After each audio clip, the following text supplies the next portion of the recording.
Hi, I'm Phil, Technical Manager at Wynn's, and welcome to Wynn's Under the Hood. We have more than 80 years experience in additives and always evolving to meet the needs of new technology. In this series of videos, we're going to take a look at the 3 Wynn solutions for cleaning a DPF. The question is, what's your process for a block diesel particulate filter? So when a vehicle enters the workshop with a block DPF, how can we effectively clean it and restore vehicle operation? A block DPF is often the result of a contaminated combustion chamber which affects the combustion efficiency and increases soot deposits.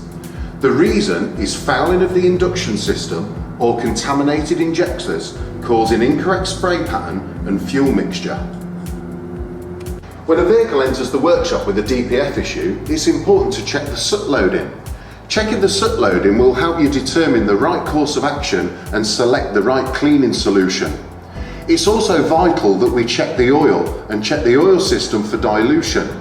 At any point when we're working with the DPF system, we must always clean the oil system with Wynn's Oil System Cleaner and change the oil and filter.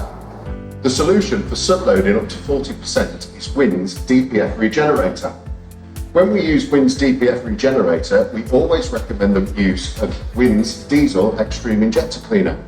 Using both products at the same time will ensure that we clean the fuel system and aid regeneration of the DPF. DPF Regenerator helps to lower the soot burn temperature and aids regeneration when we drive the vehicle on the road. For best results, we can add both products to the fuel tank at the same time.